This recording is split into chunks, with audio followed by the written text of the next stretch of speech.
Hey, what's up, you guys? Bloody Jacob here, bringing another couple action movie reviews. And yes, we're gonna be talking about two very different Mark Dacascos films.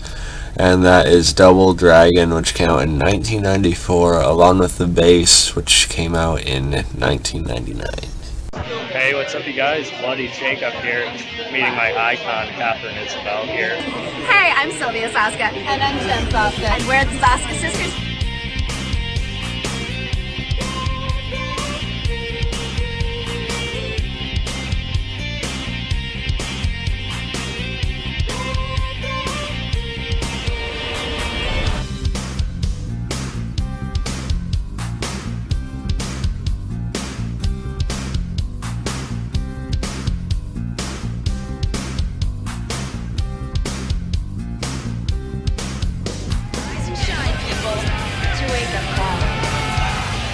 Get in! Get a part of this! Let's spread this little butt down there.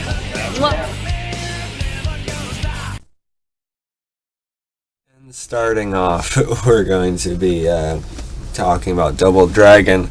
But before that, I just wanted to say how much I'm really loving Mark Dacascos' work. I've always known that he's had some merit, but it's only been over the past while that I've really delved into his work, and like I reviewed Only the Straw not too long ago. I think it's extremely overlooked, and in my opinion, we're up there with some of those more well-known classic martial arts movies of all time. A number of his other films so far I've enjoyed quite a bit as well. He was pretty fun in John Wick 3 recently. He should definitely be in the more mainstream spotlight, because Mark Dacascos, not only does he come across as very kind and humble like any real martial artist and just a decent person should, but truly I think he is one of the most athletically and just skill-wise gifted of any of these martial arts stars we've ever seen on screen. And I mean that. Like, he's getting very close. He's like right up there. Like, I just did a big video on Jean-Claude Van Damme, and I absolutely love like Dolph Lundgren. Scott Adkins is a great guy going today. Chuck Norris, of course, and others. Mark Dacascos is pretty much right in that top 5 now, honestly, for me. It's how much I'm already loving him, and I still have many more of his movies to check out, and I'm happy about that very much. Even that new movie, The Driver, looks pretty cool for me as a genre fan. So, but yeah, first off, like I said, we're going to be talking about Double Dragon, which again came out in 1994 and is based on, yes, some arcade fighting games, basically. Similar to what was done with Street Fighter. Of course, Jean-Claude Van Damme's Street Fighter, which we're not talking about that right now, but that did release in 94 as well, ironically. So this is definitely like a bit of a trend at the time between these and the Mortal Kombat films, of course. And this film again is not reviewed very well, but I gotta say I enjoyed it. I liked it. I had a nice time with it. Now go in with your expectations tempered, of course, or maybe not tempered, I shouldn't say that, but just understand what sort of movie you're watching. I think this can be enjoyed in the same vein as Street Fighter, and yes, I enjoy Street Fighter. It's, of course, cheesy, campy. It's, I watched it like in the early afternoon, almost morning, before work one day, and I love doing that. There's some movies I think that are almost heightened when you watch them at night, and then there's some movies that kind of fit when you first get up and kind of get the day going, and almost like Saturday morning cartoons, right? And that kind of fit with this one. It's not to say there's not any like real merit to it. I do think there's a kind of genuine chunk of entertainment value to it. Now you can tell between Scott Wolf, who is decent, by the way, decently likable, but between him and Mark Dacascos, you can tell there's only one of them that's actually martial arts expert, which would obviously be Dacascos. But they have decent chemistry as these two parent brothers. We even have Alyssa Milano in here, who I think was pretty good as well. And of course, you have Robert Patrick as our main over-the-top villain here. Of course, coming out hot off of Terminator 2, Judgment Day. And like I said, I did not have a lot of problems with this. I don't know, maybe my taste in movies suck, but I really don't think so at this point. It's not to say it's, perfect. There's some jokes, some dialogue here that doesn't quite fly, doesn't quite work. I admit that, and there's some, a little bit of, weird effects. It definitely has, like, almost like a Teenage Mutant Ninja Turtles kind of vibe to it, I want to say. It's like Street Fighter meets TMNT, in my opinion. And at times I feel like the concentration goes slightly more to Scott Wolf than maybe it should, but, it's probably because I'm watching it for Dacascos, which I think anyone nowadays probably is. But, I still liked them together. They both definitely have moments throughout the film.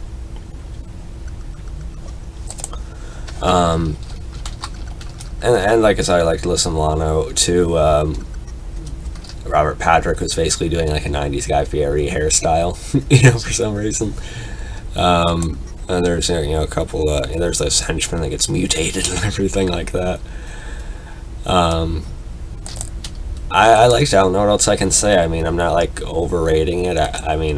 My rating for it is probably like, 78%, maybe 80 if I'm feeling generous, but I can't deny that, I garnered joy from it, and I did. Again, the ending is sort of, like, okay.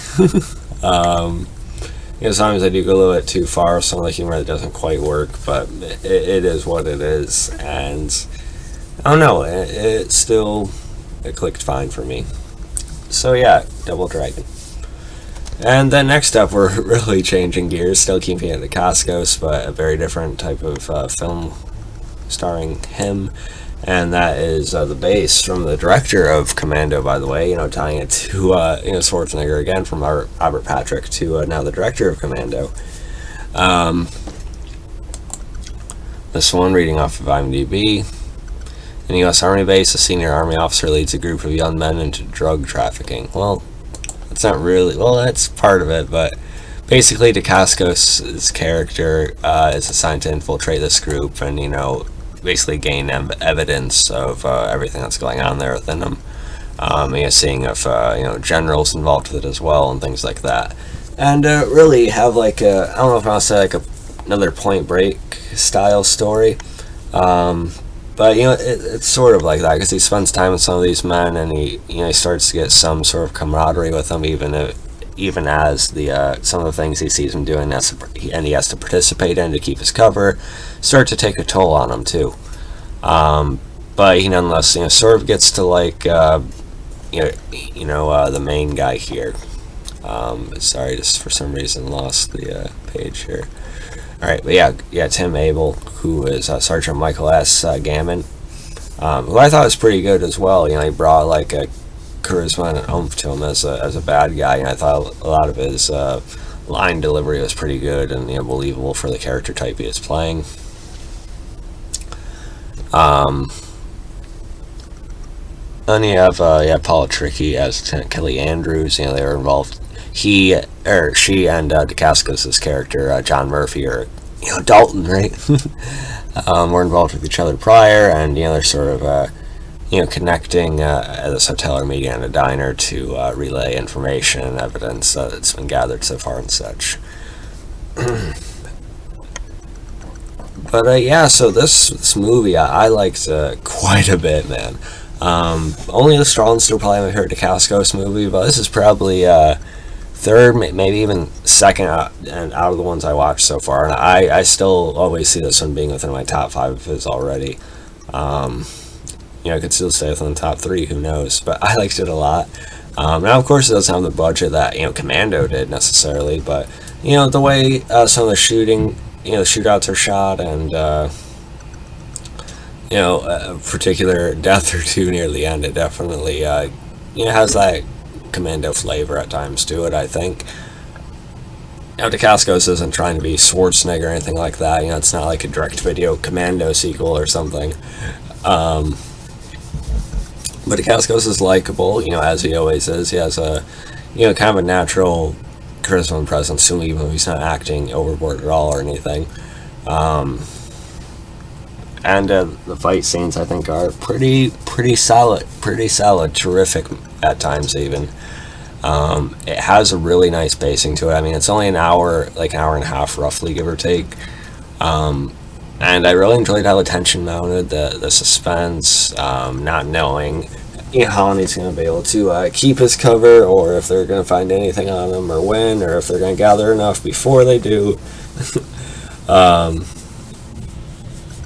So I enjoyed it, and eventually breaks out in a pretty, I don't want to say over the top, but pretty, satisfying, actiony way, by the end of the film, while still keeping it within the realm of the story that they were building, I think.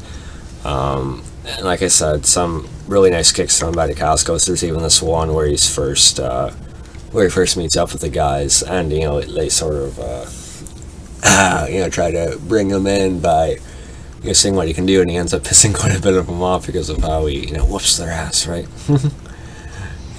Even that's a pretty nice scene. So I liked that. I was pretty engaged throughout. I feel like I had a genuinely decent story to it, and it's maybe not the most original, but